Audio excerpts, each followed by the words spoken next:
Headlines के बाद खबरें तफसील के साथ। उत्तर प्रदेश के पूर्व मुख्यमंत्री कल्याण सिंह की पुण्यतिथि के मौके पर अलीगढ़ में हिंदू गौरव दिवस का आयोजन किया गया। इस कार्यक्रम में केंद्रीय गृह मंत्री अमित शाह ने शिरकत की। इस दौरान अमित शाह ने अपनी सरकार की जमकर तारीफ की और उन्होंने कहा कि प्रधानमंत्री नरेंद्र मोदी के नेतृत्व में तेज गति से देश में विकास हुआ है। वहीं राम मंदिर का जिक्र करते हुए अमित शाह ने कहा, राम मंदिर के शिलान्यास वाले दिन मैंने बाबूजी को फोन किया था। उन्होंने कहा था कि मेरे जीवन का उद्देश्य पूरा हुआ। इसके साथ ही गृह मंत्री ने जनता से अपील करते हुए कहा कि 2024 में 80 सीट बीजेपी की झोली में डालिए और नरेंद्र मोदी को फिर से प्रधानमंत्री बनाइए।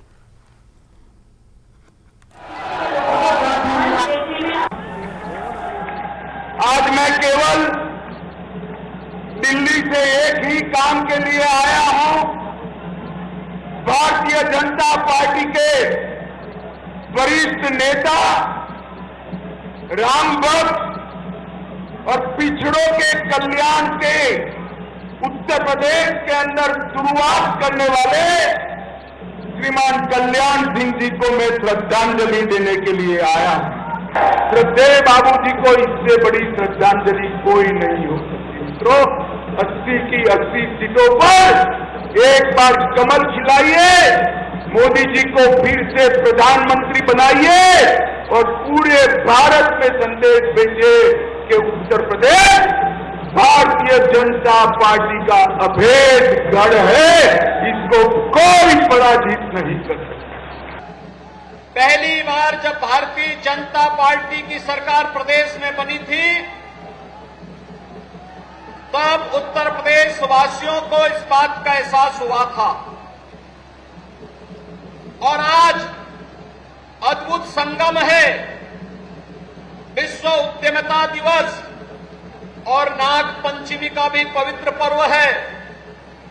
भाइयों बहनों, विश्व उद्यमिता दिवस के अवसर पर देश भर के उन करोड़ों उद्यमियों को जिन्होंने प्रधानमंत्री मोदी जी के नेतृत्व में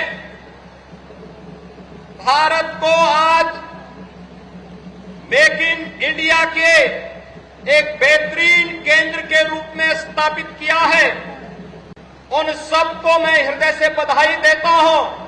और उत्तर प्रदेश इस दिशा से सौभाग्यशाली है कि 1991 में इस ताला नगरी में यहां के उद्यमियों को एक नई पहचान देने के लिए सरदेव बाबू कल्याण सिंह जी ने यहां पर एक अलग से ताला नगरी का ही गठन किया था। छत्तीसगढ़ से है। छत्तीसगढ़ के चुनावी रण में बीजेपी ने पूरी ताकत झोंक दी है। चुनाव में जीत की रणनीति को और बेहतर कैसे बनाया जा सकता है, इस पर मंथन के लिए बीजेपी ने देश के 5 राज्यों से अपने विधायकों को छत्तीसगढ़ भेजा है। इन विधायकों को विधानसभा क्षेत्रों की जिम्मेदारी दी गई है। बीजेपी की इस रणनीति पर कांग्रेस सवाल उठा रही है। कांग्रेस ने पूछा है कि क्या केंद्रीय नेतृत्व को प्रदेश के नेताओं पर भरोसा नहीं है। छत्तीसगढ़ में चुनावी सरगर्मी बढ़ गई है। पार्टियां अपनी अपनी रणनीति पर काम कर रही हैं। बीजेपी ने तो पूरी ताकत झोंक दी है। पार्टी ने 5 राज्यों के बीजेपी विधायकों को छत्तीसगढ़ भेजा है। ये विधायक अलग अलग विधानसभा क्षेत्रों में जाकर जनता की नब्ज टटोलेंगे, जमीनी हकीकत से रूबरू होंगे, उस विधानसभा क्षेत्र के मुद्दों को समझेंगे, जिसके बाद पार्टी चुनाव में जीत की रणनीति बनाएगी। कि निकट भविष्य में यहाँ विधानसभा का चुनाव होना है और इसी के निमित्त पार्टी के द्वारा हम सबको प्रत्येक विधानसभा का प्रभारी बना के भेजा जा रहा है। हम लोग जमीनी हकीकत से रूबरू होंगे कि वहाँ का संगठन, वहाँ का काम कैसा है और इसको समीक्षा करते हुए हम लोग आगे का काम बढ़ाएंगे। इन विधायकों को रायपुर में ट्रेनिंग दी गई, जिसमें पार्टी के प्रदेश अध्यक्ष अरुण साव, नेता प्रतिपक्ष नारायण चंदेल समेत पार्टी के दिग्गज मौजूद रहे। बीजेपी प्रदेश अध्यक्ष अरुण साव ने कहा कि इन विधायकों को इस दौरे से पता चलेगा कि छत्तीसगढ़ में बीजेपी कैसे काम करती है और साथ ही छत्तीसगढ़ के कार्यकर्ताओं को भी उनके अनुभव का लाभ मिलेगा। भारतीय जनता पार्टी के 5 अलग राज्यों के विधायक एक सप्ताह के प्रवास पर छत्तीसगढ़ आए हुए हैं। एक एक विधानसभा में एक सप्ताह रहकर काम करना है। उन विधायकों को ये जानने का अवसर मिलेगा कि छत्तीसगढ़ में भारतीय जनता पार्टी के कार्यकर्ता किस तरह से काम करते हैं, किस प्रकार से संगठन की रचना है और किस तरह की राजनीति छत्तीसगढ़ में होती है, ये जानने का अवसर मिलेगा। वहीं दूसरी ओर हमारे कार्यकर्ताओं को भी उनके अनुभव का लाभ मिलेगा कि उनके राज्य में पार्टी के किस तरह के काम होते हैं। बीजेपी ने अलग अलग राज्यों से आए विधायकों को छत्तीसगढ़ भेजा है। कांग्रेस ने इस पर तंज कसा और कहा कि बीजेपी के केंद्रीय नेतृत्व को प्रदेश के नेताओं पर भरोसा ही नहीं है, ऐसे में बाहर से विधायक बुलाए गए हैं। भाजपा के केंद्रीय नेतृत्व को प्रदेश के स्थानीय नेताओं पर भरोसा नहीं है, इसीलिए वो बाहर से विधायक बुलाकर प्रचार प्रसार करने की ट्रेनिंग दे रहे हैं। जो उन्होंने प्रत्याशियों की सूची जारी की है उसमें अधिकतर जो प्रत्याशी हैं वो दूसरे दलों से आए हुए हैं। कई लोगों का भारतीय जनता पार्टी से दूर दूर तक का नाता नहीं है और भारतीय जनता पार्टी के जो स्थानीय नेता हैं, चाहे डॉक्टर रमन सिंह जी हो, बिजमोहन अग्रवाल जी हो, राजेश मूणत जी हो, अमर अग्रवाल जी हो, इन नेताओं की जो दागदार छवि है इससे भाजपा घबराई हुई है, इसलिए इनको साइड में करके बाहरी लोगों से प्रचार प्रसार करा रही है। छत्तीसगढ़ के चुनावी रण में जीत के लिए बीजेपी पूरा जोर लगा रही है। पार्टी का प्रदेश संगठन तो जुटा ही है, अब अलग अलग राज्यों के विधायकों को भी मैदान में उतारा गया है। हालांकि कांग्रेस बीजेपी की इस रणनीति पर सवाल उठा रही है। Bureau report, news 18। चंदा मामा अब दूर नहीं। चंद्रयान 3 का विक्रम लैंडर अब चांद के काफी करीब पहुंच गया है। लैंडर चांद के चक्कर लगाने के साथ उसकी नई तस्वीर भी ले रहा है। इस बीच कई लोगों के मन में सवाल उठ रहा है कि चंद्रयान का लैंडर अब चांद से कितनी दूरी पर है, क्या लैंडिंग को लाइव देखा जा सकता है? आइए आपको इस रिपोर्ट के जरिए बताते हैं।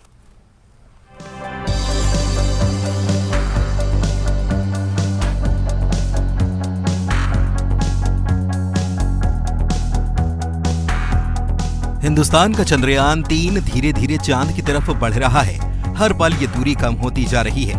चांद की सतह को छूने के लिए चंद्रयान आगे बढ़ रहा है। इस बीच आज इसरो ने एक बहुत बड़ी अपडेट दी। इसरो ने ट्वीट कर बताया कि चंद्रयान 3 का चंद्रयान 2 के ऑर्बिटर से संपर्क हुआ है। चंद्रयान 2 के ऑर्बिटर ने चंद्रयान 3 का वेलकम किया है। दोनों के बीच दो तरफा संवाद भी हुआ है। चंद्रयान 3 मिशन का लैंडर मॉड्यूल चांद की सतह से महज 25 × 150 किलोमीटर की दूरी पर चक्कर लगा रहा है। अब 23 अगस्त का इंतजार है जब चांद की सतह पर सॉफ्ट लैंडिंग के साथ ही भारत इतिहास रचेगा और ऐसा करने वाला दुनिया का चौथा देश बन जाएगा। अभी तक अमेरिका, रूस और चीन ने ही चांद की सतह पर सॉफ्ट लैंडिंग करने में कामयाबी हासिल की है। इतना ही नहीं, चांद के दक्षिणी ध्रुव पर सफल लैंडिंग कराने वाला भारत पहला देश हो सकता है। So definitely that because last time we could not achieve, because we till this phase we did very well last time also, but the landing portion only we could not achieve properly. So definitely that's what this time it's a very anxious moment. Everybody is working, looking it very anxiously for this event to happen. And I am sure that this time it will be a grand success. चांद पर landing में अब ज्यादा घंटे बाकी नहीं हैं। जब 23 अगस्त की शाम 6:04 पर चंद्रयान 3 चांद के उस हिस्से पर लैंड करेगा जहां दुनिया का कोई भी मुल्क अब तक नहीं पहुंच पाया है। इससे पहले चंद्रयान लगातार चांद के करीब से खुशियों और कामयाबी की सौगात दे रहा है। चंद्रयान ने फिर से चांद की नई तस्वीर भेजी है।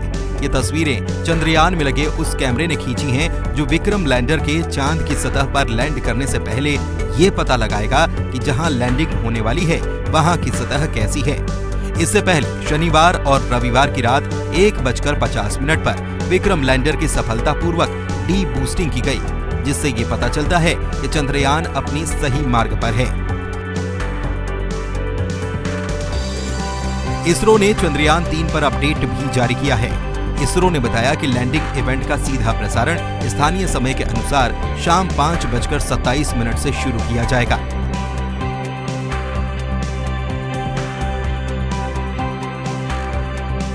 23 अगस्त की शाम को चंद्रयान 3 के लैंडर को 25 किलोमीटर की ऊंचाई से चांद की सतह तक पहुंचने में करीब 15 से 20 मिनट लगेंगे। यही समय सबसे क्रिटिकल होने वाला है। इसके बाद विक्रम लैंडर से रैंप के जरिए 6 पहियों वाला प्रज्ञान रोवर बाहर आएगा और इसरो से कमांड मिलते ही चांद की सतह पर चलने लगेगा। इस दौरान इसके पहिए चांद की मिट्टी पर भारत के राष्ट्रीय चिन्ह अशोक स्तंभ और इसरो के लोगों की छाप छोड़ेंगे। इतिहास में पहले उपलब्धि हासिल करने वालों का नाम याद किया जाता है। जैसे रूस चंद्रमा पर अपना यान भेजने वाला पहला देश था, लेकिन अमेरिका चंद्रमा पर कदम रखने वाला पहला देश बन गया। अब देखना यह है कि चंद्रमा के दक्षिणी ध्रुव पर उतरने वाला भारत पहला देश बन पाता है या नहीं। रूस के लूना 25 के दुर्घटनाग्रस्त होने से ये मौका अब भी भारत के पास है। अगर चंद्रयान 3 दक्षिणी ध्रुव पर जमी हुई मिट्टी में पानी का पता लगाता है तो ये भविष्य के प्रयोगों के लिए काफी उपयोगी होगा। चंद्रमा पर पानी का पता लगाने पर उससे ऑक्सीजन बनाने का विकल्प भी मिलेगा, यानी मानव जीवन की संभावनाओं को तलाशा जा सकता है। Bureau report, news 18। फिलहाल इसी के साथ रुकेंगे छोटे से ब्रेक के लिए, कुछ और खबरों के साथ चल लौटे।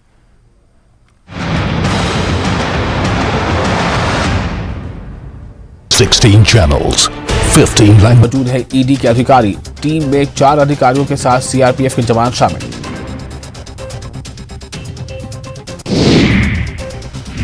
बीजापुर में फरसेगढ़ इलाके में 12 ग्रामीणों को नक्सलियों ने किया अगवा। रविवार शाम नक्सलियों ने ग्रामीणों को किया अगवा। चिकटराज पहाड़ में पूजा अर्चना के लिए गए थे ग्रामीण। मिशन एमपी पर जुटी आम आदमी पार्टी। 17 में दिल्ली के सीएम अरविंद केजरीवाल की चुनावी सभा। जनता से कई गारंटियों के किए वादे। मुरैना में घरेलू विवाद में 3 की हत्या। झगड़ा सुलझाने आए साला साली को जीजा ने मारी गोली। बीच बचाव करने आई पत्नी को भी उतारा मौत के घाट। बालाघाट में दर्दनाक हादसा। जहरीली गैस से 2 लोगों की मौत। कुएं से मोटर निकालने के दौरान गई जान।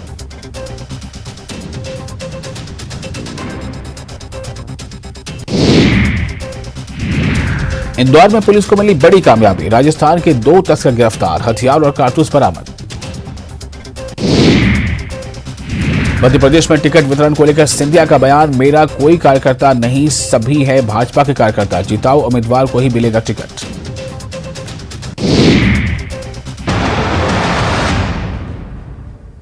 ब्रेक के बाद एक बार फिर से आपका स्वागत है। पश्चिम बंगाल के मुख्यमंत्री ममता बनर्जी ने सोमवार को केंद्र की नरेंद्र मोदी सरकार पर निशाना साधा। ममता बनर्जी ने सरकार पर हमला बोलते हुए कहा कि हम केंद्रीय जांच एजेंसियों के सामने अपना सिर नहीं झुकाएंगे। ममता बनर्जी ने यह भी कहा कि मैं धर्म के आधार पर किसी भी तरह के बैर के खिलाफ हूं।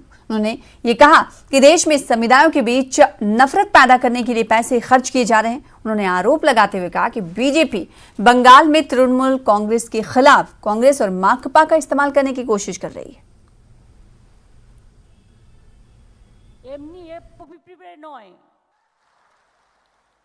এখন আমার রাজ্যে আমি কিন্তু করতে দিইনি আর করতে কোনো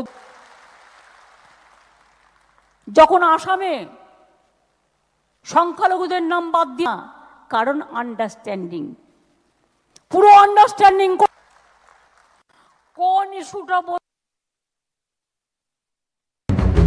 उज्जैन में डीपीएफ घोटाले को लेकर कर्मचारियों का धरना। जेल गेट पर कर्मचारियों का धरना प्रदर्शन। 3 कर्मचारियों को रिटायरमेंट के बाद भी नहीं मिले पैसे।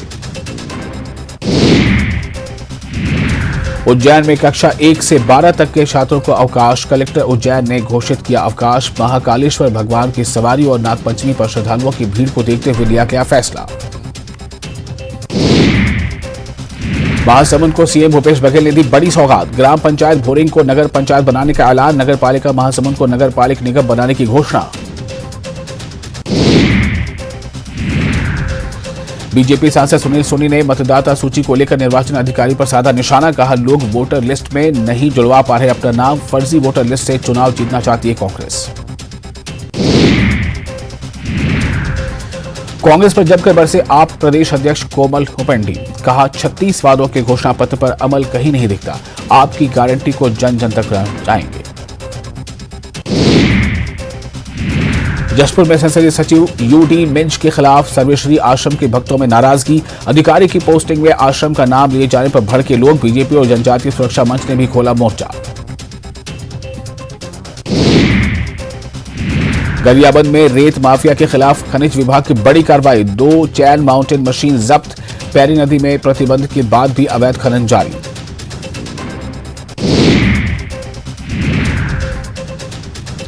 दुर्ग के गिरधारी नगर में बुजुर्ग हत्या मामले में बड़ा खुलासा। शादीशुदा प्रेमी प्रेमिका ने योजनाबद्ध तरीके से वारदात को दिया अंजाम। छत्तीसगढ़ में रक्षाबंधन से पहले ट्रेनें कैंसिल होने से दूसरे ट्रेनों पर बढ़ा दबाव। 30 अगस्त तक 20 से ज्यादा ट्रेनें रद्द। ईस्ट कोस्ट रेलवे के तीसरी रेल लाइन में नॉन इंटरलॉकिंग काम।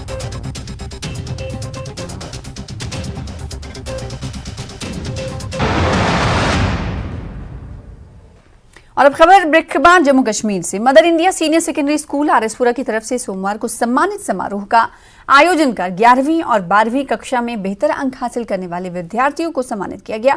स्कूल के प्राचार्य सोनिया टोहरा की अध्यक्षता में आयोजित इस सम्मान समारोह के दौरान एसडीएम आरएसपुरा सीमा परिवार मुख्य अतिथि के रूप में उपस्थित रही।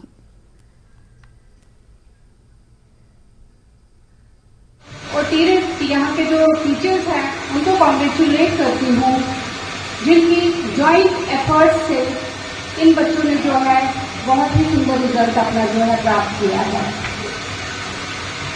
अभी आप लोगों ने अपना 11th 12th क्लियर किया। अब सब में जो है फ्यूचर में क्या करना है, आगे क्या करना है, सभी बच्चों में, सभी पेरेंट्स में जो है चिंता शुरू हो गई है। मेडिकल फील्ड है तो डॉक्टर बने, नॉन मेडिकल है इंजीनियरिंग में जाए, कहाँ जाए, किस तरह से जाए। लेकिन मैं सभी पेरेंट्स को भी और बच्चों को भी ये कहना चाहूंगी कि आकाश बहुत खुला है। अपने एम्स को परिवहन सचिव यूटी लद्दाख अमित शर्मा ने होटल द ज़ेन लेह में माल विद्युतीकरण में अवसरों और चुनौतियों की पहचान के लिए तकनीकी सहायता पर एक सत्र का उद्घाटन किया और इलेक्ट्रिक माल वाहनों को हरी झंडी दिखाई। ये पहल लद्दाख के इतिहास में एक महत्वपूर्ण मील का पत्थर है। हम लोग यहाँ IIAC और शक्ति फाउंडेशन साथ में मिलके फ्रेट सेगमेंट के व्हीकल्स को इलेक्ट्रीफाई करने पे काम कर रहे हैं। इसमें हमारा साथ यहाँ के motor garages department, Zulfikar sir, secretary sir, सबने बहुत साथ दिया है। और आज से लेके अगले 1 महीने तक हम यहाँ पे ट्रायल रन कर रहे हैं और देख रहे हैं कि हम कैसे लद्दाख को एक कार्बन न्यूट्रल लद्दाख की तरफ बढ़ा सकते हैं। जो Indian international institute of energy conservation और शक्ति फाउंडेशन एक लेह में एक नया जो जिसे हम कहते हैं 207 कैरियर, उसके ई व्हीकल फ्लैग ऑफ कर रहे हैं, जिसमें आज हमारे मेन गेस्ट हैं हमारे secretary transport UT Ladakh Amit Sharma sir. तो ये एक लद्दाख के लिए एक अच्छी चीज है क्योंकि होल ऑफ द जो इंडिया या वर्ल्ड है, they are moving towards electric mobility. तो इलेक्ट्रिक मोबिलिटी में जैसे आपने देखा होगा लेह में हमने ई कार किया है, ई बस आपने लेह में देखा है, बट आज तक हमारे लेह में आज तक ये इलेक्ट्रिक 207 नहीं देखा है। तो लद्दाख में एक ऐसा चीज है, नॉर्मली हम ये देखते भी है, कोई भी चीज लोग अडॉप्ट करने से पहले मतलब वो सीइंग इज बिलीविंग जस्टिस पहले तो वो देखते हैं तो यकीन करते हैं। लद्दाख केंद्र शासित प्रदेश के चिकित्सा पौधों की पहचान और संरक्षण पर 3 दिवसीय राष्ट्रीय सम्मेलन आज लद्दाख करगिल विश्वविद्यालय में शुरू हुआ। पूरे भारत से वैज्ञानिक इस सम्मेलन में भाग ले रहे हैं। और हमें सबसे ज़्यादा ज़रूरत सर इस टाइम पे लद्दाख को टैक्सोनॉमिस्ट और इकोलॉजिस्ट की बहुत ज़्यादा ज़रूरत है सर, क्योंकि लद्दाख बहुत फ्रिजाइल इन्वायरमेंट है और यहाँ की फ्लोरा फोना सब यूनिक हैं, तो इनको डॉक्यूमेंटेशन की तो बहुत ज़्यादा ज़रूरत है। तो जैसे डॉक्टर त्सवांग नामग्याल की कंट्रीब्यूशन सर यहाँ पे लद्दाख में बहुत ज़्यादा है, क्योंकि बीइंग ए टैक्सोनॉमिस्ट में मैं तो ये बता सकता हूँ कि लद्दाख में कितने प्लांट हैं, क्या क्या यूजेस हैं, है ना, कौन सा प्लांट कहाँ पे, ये चीज़ें बता सकता हूँ। लेकिन डॉक्टर त्सवांग नामग्याल जैसे लोग ये बता सकते हैं कि ये प्लांट यहाँ पे क्यों हैं, मीन्स इनकी इकोलॉजिकल रोल ये बता देते हैं। तो हमारे पास बड़े बड़े जो है रिसोर्स पर्सन लद्दाख से खुद हैं, तो वो खुद यहाँ पे तशरीफ़ लाए हैं और अपना जो सेकंड सेशन में उन्होंने अपना जो है लेक्चर ऑलरेडी डिलीवर कर चुका है। वो कारगिल को दोबारा एक मेडिसिनल प्लांट्स का जो मैप है, जैसे सर ने कहा टैक्सोनॉमी का मैप है, उसके ऊपर दोबारा से आप इसको उभार रहे हैं। हमारा काम मेन यहाँ पे होगा उनको बताना कौन कौन से प्लांट्स यहाँ मिलते हैं, लोगों तक ये मैसेज जाए कि यहाँ पे इकोनॉमी का भी एक साधन बन सकता है अगर आप उनको ढंग से निकालें प्लांट्स को और उनको प्रिजर्व करें अच्छे से। और दूसरा कंजर्वेशन का, क्योंकि जितने प्लांट्स यहाँ पे हैं उतनी बायोडाइवर्सिटी कहीं और मिलना भारत में बहुत मुश्किल है। यहाँ का जो पूरा प्रारूप है, चाहे वो मौसम है, चाहे वो यहाँ का टेरेन है, वो इसको बहुत ही अलग बनाता है इंडिया में बाकी जगह से। जब आप आइडेंटिफाई कर लेंगे तभी उसको कंजर्व करेंगे। कंजर्वेशन के लिए क्या है, मतलब क्या कंजर्व करना है, कैसे कंजर्व करना है, वेदर वो प्लांट जो है वो नेचर में अवेलेबल है, कितना है और कितना उसको एक्सप्लॉइटेशन हो रहा है, मतलब लोग कितना उसको उखाड़ रहे हैं, पूरा प्लांट उखाड़ लेते हैं या उसके रूट, तो कितना एक्सप्लॉइट कर रहे हैं प्लांट्स को, वो सब चीज़ें देखने के बाद ही फिर कंजर्वेशन वाला। तो पहला पार्ट है आइडेंटिफिकेशन, दूसरा पार्ट है, तो इन्होंने दोनों चीज़ें कवर की हैं। हम भी अपने यंगर लोगों को कहते हैं कि वो एंटरप्रेन्योर बन के ये चीज़ें, इस चैलेंज को एक्सेप्ट करें और इस पर रिसर्च यूनिवर्सिटी करके देगी, उसको आगे एग्जीक्यूट करना हमारे यंग लोगों का काम है और इनको प्रोडक्टिव फॉर्म में सारे नेशनली इंटरनेशनली लेके जाएं। तो ये आयुष मिनिस्ट्री ने हमें जो ग्रांट दी है उससे हम ये कॉन्फ्रेंस बड़े अच्छे तरीके से कर सके और मुझे आशा है कि कल मैं वहाँ DST के टीम के साथ था तो वो भी हमें हेल्प करना चाहते हैं। तो हमें मैंने ये सलाह दी है अपनी फैकल्टी को कि एक अच्छा सा डॉक्यूमेंट तैयार करें, मेडिसिनल प्लांट्स को जो यहाँ अवेलेबल हैं उनकी डॉक्यूमेंटेशन करके हम उनके आगे एक अच्छा प्रोजेक्ट अगर प्रेजेंट करते हैं तो हमें ग्रांट मिलने में कोई मुश्किल नहीं होगी। कंगन क्रिकेट बोर्ड के सहयोग से होटल्स के एक निजी समूह द्वारा आयोजित T20 क्रिकेट कप आज शेख उल आलम स्टेडियम कंगन गांधरबल में संपन्न हुआ। इस टूर्नामेंट में कश्मीर घाटी की लगभग 48 टीमों ने भाग लिया, जिसमें 37 मैच खेले गए। इस टूर्नामेंट के आयोजन का मुख्य उद्देश्य था ड्रग्स और आत्महत्या को ना कहें और जीवन को हाँ कहें।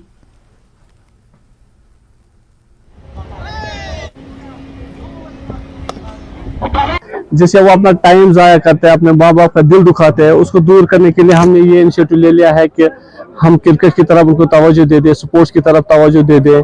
और हमने ये फ्री ऑफ द कॉस्ट किया था और इंशाल्लाह आगे भी करेंगे। और हम इसमें बहुत ही शुक्रगुजार है आज जो नुसरत गुल मैम आई थी, परवेज रसूल साहब आए थे और ख़ासकर जो डिस्ट्रिक्ट गवर्नमेंट के एडमिनिस्ट्रेशन है उन्होंने भी हमें इसमें भरपूर साथ दे दिया है और हम उम्मीद करते हैं कि आगे से भी हम ऐसे टूर्नामेंट का इनकार करेंगे। सिविल सोसाइटी के लोग हैं, एल्डर्स हैं, आके हमारे बच्चों की हौसला अफजाई करने के लिए एक टूर्नामेंट रखते हैं। हम जन भागीदारी का इसको नाम दे देंगे, जैसे हमने इनका इंफ्रास्ट्रक्चर दे दिया, ये स्नोलैंड के जो मालिक थे ये आए, उन्होंने यहाँ पे एक टूर्नामेंट किया। तो ये कहीं ना कहीं बालाकोट सेक्टर के हमीरपुर इलाके में 2 दहशतगर्दों को अलर्ट फौजियों ने खराब मौसम, धुंध, घने पौधों और गैर मुनक़सिम जमीन का इस्तेमाल करते हुए LOC को पार करने की कोशिश करने का पता लगाया। जैसे ही दहशतगर्द घात लगाकर हमला करने वाले अपने मकामात के करीब पहुंचे, इन्हें ललकारा गया और फिर गोली चला दी गई। इससे दहशतगर्द मौसम और जमीनी हालात को बरूए-कार लाते हुए घात लगाए मकाम से भागने पर मजबूर हुए। ताहम मुअस्सिर फायरिंग के नतीजे में एक दहशतगर्द LOC के करीब जमीन पर गिर गया। इसके बाद इजाफी दस्तों को इलाके में मुंतकिल कर दिया गया है और मौसम की सूरत हाल और बसारत में बेहतरी के बाद दोपहर को सर्च ऑपरेशन शुरू कर दिया गया था। इलाके की तलाशी के दौरान एक AK-47 राइफल बरामद हुई है, जिसमें 2 मैगजीन, 30 राउंड्स, 2 दस्ती बम और पाकिस्तान में बनी दवाइयां भी शामिल थी। तो ये खास अपडेट मिल पा रहा है। आपको बता दें कि बालाकोट सेक्टर के हमीरपुर इलाके से, जहां पर एक दहशतगर्द के मारे जाने की खबर आ रही है और साथ ही साथ कहा जा रहा है कि कई तरह की अशिया भी बरामद की गई, सामान भी बरामद किया गया है। एक AK-47 राइफल बरामद हुई है, जिसमें 2 मैगजीन का पता चला है और 30 राउंड भी थे और 2 दस्ती बम और साथ ही साथ पाकिस्तान में बनी हुई दवाइयां शामिल थी। तो बड़ी खबर इस वक्त की हम आपको दे रहे हैं बालाकोट सेक्टर के हवाले से। हमीरपुर इलाके में 2 दहशतगर्दों को अलर्ट फौजियों ने खदेड़ा, जिसमें उसके बाद ललकारा फौज की तरफ से ललकारा गया और इन दोनों दहशतगर्दों ने हालांकि मौसम का फायदा उठाकर फरार होने में कामयाबी हासिल कर रहे थे। इस बीच पाकिस्तानी दहशतगर्दों पर फौज की तरफ से फायरिंग की गई, जिसमें से एक दहशतगर्द के आपको बता दें कि मारे जाने की खबर आ रही है। तो दरअंदाजी, इन्फिल्ट्रेशन यानी घुसपैठ की कोशिश को नाकाम बनाया है चौकस सेना ने। तेजिंदर सिंह सोढ़ी साहब जो कि न्यूज 18 JKLH के सीनियर एडिटर हैं, उनका रुख कर लेते हैं। एक बड़ी कामयाबी से इसे ताबीर किया जा सकता है सोढ़ी जी, एक दहशतगर्द के ढेर किए जाने की खबर आ रही है, इसके अलावा क्या कुछ जानकारी मिली है अब तक? देखिए सुना, एक नहीं 2 दहशतगर्द हैं जो मारे गए हैं, लेकिन ये दहशतगर्द जो मारे गए हैं ये पहले यहाँ पर घुसपैठ करते हुए जख्मी हुए थे, लेकिन जब इन्होंने लाइन ऑफ कंट्रोल क्रॉस किया, वापस पाकिस्तान ऑक्यूपाइड कश्मीर की तरफ भागे, तो वहां पर ये दोनों मारे गए, जिसकी पुष्टि भारतीय सेना को मिल चुकी है कि 2 आतंकवादी, 2 दहशतगर्द जो भारतीय सीमा में घुसपैठ कर रहे थे, वो भारतीय सेना ने ये घुसपैठ की जो कोशिश थी नाकामयाब की है, और 2 दहशतगर्द इस घुसपैठ की कोशिश को विफल करते हुए सेना ने मार गिराए हैं। अभी तक जो जानकारी ये मिली है कि एक AK-47 rifle, 2 magazine, 30 round, 2 hand grenade और पाकिस्तान में बनी हुई दवाइयां जो हैं वो इन आतंकवादियों से उस इलाके से मिली है। देखिए, पूरी कार्रवाई ये तब हुई, सिक्योरिटी एजेंसीज के पास इनपुट था, इंटेलिजेंस इनपुट था कि आतंकवादी बालाकोट सेक्टर जो पुंछ का है वहां से घुसपैठ करने की कोशिश करेंगे। जब ये घुसपैठ उन्होंने करने की कोशिश की तो सुरक्षा बलों ने, आर्मी ने, जम्मू कश्मीर पुलिस को साथ में लेकर वहां पर एम्बुश लगाया हुआ था, और जब घुसपैठ, ये आतंकवादी घुसपैठ कर रहे थे, इन्हें चैलेंज किया गया और इन घुसपैठियों ने, आतंकवादियों ने सुरक्षा बलों पे फायरिंग की, जिस फायरिंग के तबादले में 2 आतंकवादी जो थे वो काफी सीरियसली जख्मी हो गए, लेकिन वो किसी तरीके से लाइन ऑफ कंट्रोल को क्रॉस करके वापस पाकिस्तान ऑक्यूपाइड कश्मीर में चले गए, जहां पर सुरक्षा बलों को ये जानकारी मिली है कि इन दोनों की मौत हो चुकी है, डेड बॉडीज इनकी वहां पर पाकिस्तान में स्थानीय लोगों ने जो है रिकवर कर ली हैं। एक बड़ी कामयाबी है, लेकिन ये बिल्कुल साफ दर्शाता है कि पाकिस्तान की तरफ से लगातार अभी घुसपैठ को अंजाम दिया जा रहा है और घुसपैठ के लिए आतंकियों को भेजा जा रहा है। बिल्कुल, तो एक घुसपैठ की बड़ी कोशिश को नाकाम बनाया गया है फौज की तरफ से। उधर अभी इलाके की अगर हम बात करें जहां से घुसपैठ करने की कोशिश कर रहे थे, जो दहशतगर्द मार गिराए गए हैं, जिन्हें जख्मी किया था भारतीय सेना की तरफ से जवानों ने, और अब वो उनकी अब हलाक हो चुके हैं, उनकी मौत हो चुकी है, ऐसी जानकारी मिल पा रही, जैसा कि तेजिंदर सिंह सोढ़ी जी ने कहा। सवाल ये कि अभी इस वक्त सीमा पर किस तरह के हालात बने हुए हैं, क्या गश्त बढ़ा दी गई है, किस तरह की चौकसी बरती जा रही है, इस हवाले से क्या कुछ अपडेट मिल पाई है? देखिए सना, सीमा पर भारतीय सेना जो है वो 24 घंटे मुस्तैद रहती है। एक रोबस्ट एंटी इन्फिल्ट्रेशन ग्रिड जो है वो लाइन ऑफ कंट्रोल पे रहता है सेना का, मल्टीपल लेयर से वहां पर मुस्तैदी की जाती है, वहां पर इलेक्ट्रॉनिक सेंसर्स हैं, तो वो जो सेना की जो तैनाती है या अलर्टनेस है उस पर कोई फर्क नहीं पड़ता, वो लगातार उसका जो हाईएस्ट स्टैंडर्ड है वो मेंटेन किया जाता है, क्योंकि अगर जब आपका पड़ोसी पाकिस्तान जैसा मुल्क हो तो आप कोई भी चीज चांस पे नहीं छोड़ सकते। तो यही वजह है कि भारतीय सेना जो है वो किसी भी चीज को चांस नहीं ले रही और वहां पर फुल अलर्टनेस जो है, और ये उसी अलर्टनेस का नतीजा है कि 2 आतंकवादी जो हैं घुसपैठ करते हुए आज भारतीय सेना ने ढेर कर दिए। जी, 2 आतंकी कर रहे थे जिन्हें भारतीय सेना की तरफ से जख्मी किया गया, और ये कहा जा रहा है कि बहुत जख्मी हुए और जब ये अपने इलाके में पहुंचे तो वहां पर उनकी मौत हो गई है, ऐसी जानकारी मिल पा रही। बहुत शुक्रिया हमारे साथ जुड़ने के लिए और इस खबर पर ज्यादा जानकारी देने के लिए तेजिंदर सिंह सोढ़ी जी। फिलहाल इसी के साथ इस बुलेटिन में इतना ही। ताजा अपडेट के लिए और तमाम खबरों के लिए देखते रहिए लगातार न्यूज 18 JKLH। नमस्कार।